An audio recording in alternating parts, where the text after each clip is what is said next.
सरकार ने बजट प्रस्तुत किया है, बहुत बड़ा चर्चा का विषय रेवेन्यू डेफिसिट ग्रांट बना है। और मैं तो देख रहा हूं कि मुख्यमंत्री तो इस प्रकार से व्यवहार कर रहे हैं कि न जाने क्या हो गया है। और खासतौर से एक तो सरकार उनकी व्यवस्थित नहीं चल रही है, संतुलन सरकार में नहीं बन पा रहा है, तो लगता है कि मुख्यमंत्री जी भी कुछ संतुलन खो गए हैं इन दिनों में। जिस तरह का उनका बोलने का तरीका, भाषा का प्रयोग, सचमुच में हैरानी वाली बातें हैं। रेवेन्यू डेफिसिट ग्रांट हिमाचल को ही बंद नहीं हुई, रेवेन्यू डेफिसिट ग्रांट 17 राज्यों को मिलती थी, सभी राज्यों को बंद हुई है। इसलिए बार बार ये हिमाचल के साथ का जिक्र करना कि हिमाचल के साथ अन्याय किया गया है, अन्याय का विषय नहीं, क्योंकि बजट ये केंद्रीय बजट है और केंद्रीय बजट पूरे देश के लिए होता है, किसी एक राज्य विशेष के लिए नहीं होता है। इस बात को हमको समझना चाहिए। और दूसरी बात, मैं इस बात को बड़ा स्पष्ट करना चाहता हूं कि जब से रेवेन्यू डेफिसिट ग्रांट बंद करने का जो जिक्र बजट में आया है फाइनेंस कमीशन की रिकमेंडेशन के पश्चात,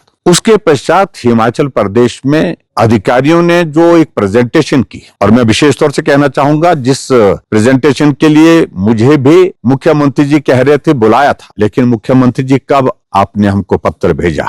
और दूसरी बात, मैं सारी चीज को लेकर के उसमें कुछ ज्यादा महसूस नहीं करता कुछ कहने की आवश्यकता। आप तो चिट्ठी जेब में डाल करके लोगों को दिखा रहे हैं कि मैंने ये चिट्ठी जयराम ठाकुर को भेजी थी। आप एक दिन पहले हमको चिट्ठी भेज करके क्या संदेश देना चाहते हैं?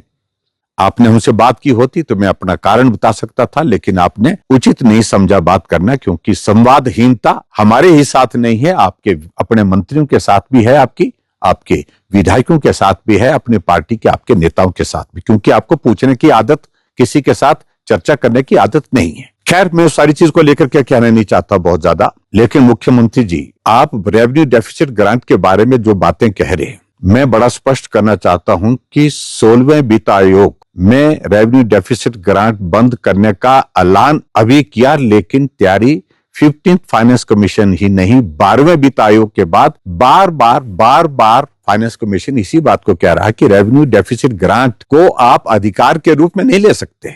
आपके लिए मदद है केंद्र की ओर से, लेकिन ये आपके इस तरह से नहीं कि आप इसको you can take it for granted, ऐसा नहीं संभव है। और फाइनेंशियल डिसिप्लिन मेंटेन करिए, बार बार कहा जा रहा था, लेकिन ये सच्चाई है कि हिमाचल प्रदेश में लंबे समय सत्ता रही कांग्रेस पार्टी की। अगर फाइनेंशियल डिसिप्लिन अगर बर्बाद हुआ है, तबाह हुआ है, हिमाचल अगर आर्थिक रूप से पटरी से उतरा है, तो उसमें बहुत बड़ा योगदान उन सरकारों का रहा है। मैं उस बारे में कोई बहुत ज्यादा इतिहास में ज्यादा जाना नहीं चाहता हूं। क्या आपको याद है 30th फाइनेंस कमीशन जो 2010 से 2015, उसमें कितना पैसा मिला था रेवेन्यू डेफिसिट ग्रांट का? 7,800 करोड़ रुपीज ओनली।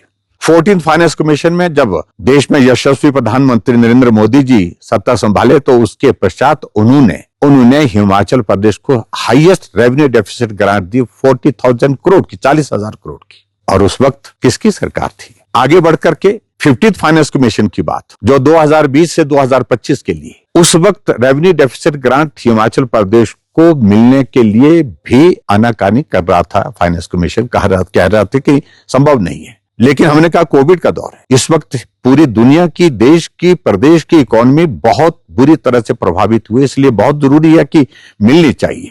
लेकिन उन्होंने एक शर्त के साथ रेवेन्यू डेफिसिट ग्रांट जारी की और उसमें कहा कि हम इसको टेपर डाउन करेंगे, यानी कि शुरू के साल में ज्यादा, दूसरे साल कम, तीसरे साल कम, चौथे साल कम और पांचवें साल और कम। लेकिन उसके बावजूद भी पूरे देश में सबसे ज्यादा रेवेन्यू डेफिसिट ग्रांट लेने में हम हिमाचल के लोग सफल हुए, हिमाचल की सरकार सफल हुई, क्योंकि हमने पक्ष प्रभावी ढंग से रखा था। आपने अपना पक्ष प्रभावी ढंग से नहीं रखा। दूसरी बात, आपने बहुत सारी बातें कही। आप पहले जवाब दीजिए कि कर्नाटका की सरकार आपकी है। देश में 3 सरकारें हैं, कर्नाटक है, हिमाचल है और तेलंगाना है। कर्नाटक जो सबसे बड़े राज्य की सरकार आपकी, जिन राज्यों में आपका शासन है, उस सरकार ने फाइनेंस कमीशन को रिप्रेजेंट किया, दिल्ली में लिख करके भी भेजा कि किसी भी सूरत में रेवेन्यू डेफिसिट ग्रांट किसी राज्य को नहीं मिलनी चाहिए, हम इसका विरोध करते हैं। उसके बारे में आपका क्या कह रहे हैं? क्या ये प्रेजेंटेशन आपने आज से पहले कभी सुनी नहीं थी? एक हफ्ता पहले आप जाकर के सूला विधानसभा क्षेत्र में कह रहे थे कि 1 अप्रैल के बाद, शायद ऐसा बोला था, कुछ बोला है कि यहां पर 1500 रुपए जो है सभी महिलाओं को दे दिए जाएंगे, क्योंकि वो आपकी गारंटी का पार्ट है। आप पूरे हिमाचल प्रदेश में एक बार नहीं, सैकड़ों बार कह चुके हैं कि 2027 में हिमाचल प्रदेश आत्मनिर्भर राज्य बनेगा और 2032 में देश का सबसे समृद्ध राज्य हिमाचल प्रदेश बनेगा। ये भी आप बार बार कहते हैं। वो फॉर्मूला क्या है? उस फॉर्मूले को आज इस संकट की घड़ी में ये प्रदेश जानना चाहता है। और आज इस संकट की घड़ी में आप उसको लागू नहीं कर रहे हैं तो कब लागू कर रहे हैं, कब उसका जिक्र करेंगे? दूसरी बात, आपका फाइनेंस सेक्रेटरी प्रेजेंटेशन दे रहा है कि सब्सिडी सारी बंद करनी पड़ेगी, यानी कि बिजली पर, पानी पर, दूसरी जितनी चाहे राशन पर, ये सारी सब्सिडी बंद करनी पड़ेगी। मुफ्त का राशन बंद करना पड़ेगा। सिर्फ केंद्र सरकार का जो राशन जिनको मिलता है उनको ही उपलब्ध होना है। नौकरियों पर जो है प्रतिबंध, नौकरियों पर पूर्ण रूप से विराम लगाना पड़ेगा। ये भी आपके फाइनेंस सेक्रेटरी ने कहा। आपके फाइनेंस सेक्रेटरी ने यह भी कहा कि हमको टैक्सेस लगाने पड़ेंगे। बहुत सारी चीजों का उन्होंने जिक्र किया। और उसके बाद ये भी कहा कि विकास कार्य ठप करने पड़ेंगे, बंद करने पड़ेंगे, जो पिछले 3 साल से बंद पड़े हैं। और ऐसी सूरत में जब सब कुछ बंद करने के बाद भी आपके फाइनेंस सेक्रेटरी कहते हैं सब्सिडी बंद, ओल्ड एज पेंशन बंद, और जितनी भी हमारी हिमकेयर का जो पेमेंट वो जो ड्यू है वो बंद, हिमकेयर योजना बंद, सहारा योजना बंद, सारी योजनाएं बंद करने के बाद भी 7,000 करोड़ से ज्यादा का गैप रहेगा, उसको भी पूरा करना बोलता हमारे लिए कठिन है। ये आपके फाइनेंस सेक्रेटरी कह रहे हैं। और फिर आगे बढ़कर कहते हैं कि ओपीएस से हमको शिफ्ट होकर के जो है ये फाइनेंशियल लायबिलिटी जो है यूपीएस की तरफ करनी पड़ेगी। ये भी उन्होंने जिक्र किया। हम तो कुछ बोल ही नहीं रहे, हम तो सिर्फ सुन रहे। हमने तो सोशल मीडिया या मीडिया के माध्यम से वो प्रेजेंटेशन सुनी, आपने तो अपने सामने प्रस्तुत की। ऐसी सूरत में मुख्यमंत्री जी बार बार इस तरह के अनाप शनाप बयानबाजी करना, हम विपक्ष में हैं। मैं अपने संगठन की पार्टी की बैठक में जाकर के कार्यकर्ताओं को तैयार होने के लिए बोलता हूं तो उसकी परमिशन मुझे आपसे लेने की आवश्यकता नहीं है। हमारा संगठन आने वाले समय में चुनौतियों के लिए, जो पार्टी के सामने चुनौती है उनके लिए तैयारी करने की बात कह रहे हैं। और उसमें चुनाव भी आता है। चुनाव अब हो, तब हो, जब हो। हम कहां कह रहे हैं? आप तो बहुमत में हैं। आप सरकार चलाने की स्थिति में बहुमत होने के बावजूद नहीं हो पा रहे, क्योंकि आपके साथी नाराज हैं, आपके मंत्री नाराज हैं। और आप इस प्रकार से हिमाचल प्रदेश में जो अर्थव्यवस्था को तबाह करने के लिए एक नहीं अनेकों चीजें कर चुके हैं। विकास कार्य ठप हैं, तो वजह क्या है? और हमसे आप पूछ रहे हैं कि 37,200 करोड़ रुपए की रेवेन्यू डेफिसिट ग्रांट पिछले 16वें वित्त आयोग में मिली, तो क्या किया? मैं आपको बताना चाहता हूं, हमने जनहित की योजना शुरू की। हमने गृहिणी सुविधा योजना हिमाचल प्रदेश में, हमने हिमाचल प्रदेश में सहारा योजना चलाई, हमने हिमकेयर चलाई, मुख्यमंत्री स्वावलंबन योजना चलाई, हमने हिमाचल प्रदेश में शगुन योजना चलाई, हमने जनमंच चलाई। आपने सारी की सारी बंद की, लेकिन सब बंद करने के बावजूद आखिरकार ये पैसा आप कहां खर्च रहे हैं? जो हिमाचल प्रदेश का जो बजट का पैसा, आप तो विधायक निधि को भी देने की स्थिति में नहीं हो पाए। आप विधायक निधि के साथ साथ में जो ऐच्छिक निधि मिलती है विधायकों को, उसको भी आप बंद करने में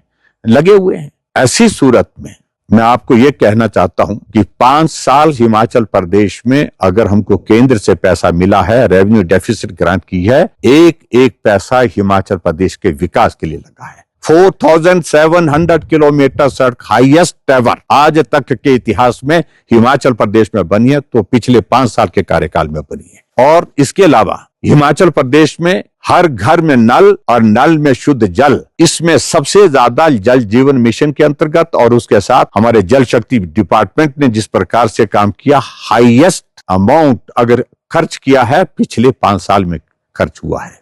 एक नहीं अनेकों चीजों का हम जिक्र कर सकते हैं। तो मैं मुख्यमंत्री जी आपसे इतना ही विनम्र निवेदन करना चाहूंगा, जो चिट्ठी आप जेब से निकाल करके पढ़ा रहे हैं कि जयराम ठाकुर को हमने निमंत्रण दिया था, डेट पिछली डालते हैं, ये एक मुख्यमंत्री, प्रदेश के मुख्यमंत्री से कोई एक्सपेक्ट नहीं करता है। जरा लज्जा करनी, थोड़ा तो लज्जा करनी चाहिए झूठ बोलने में, गुमराह करने के लिए। मैं यही कहूंगा कि जो बार बार आप शब्दों का चयन करें कि शर्म आनी चाहिए, किसे शर्म आनी चाहिए, मैं ये शब्द आपके लिए भी नहीं बोल रहा हूं, लेकिन पूरा प्रदेश आज के इस दौर में जिस तरह के हालात में से गुजर रहा है, आज बुजुर्ग पूछ रहा है कि हमें क्या आने वाले समय में पेंशन मिलेगी, कर्मचारी पूछ रहा है कि क्या आने वाले समय में हमको सैलरी मिलेगी, गांव में रहने वाला आदमी पूछ रहा है कि हमको क्या पानी मिलेगा पीने के लिए, क्या हमको सड़क मिल पाएगी जिसका लाभ हम अभी तक भी नहीं ले पाए हैं। पेंशन वाला जो कर्मचारी रिटायर हुआ है, जो पेंशन लेता है, वो बोल रहा है कि क्या हमको पेंशन मिलेगी।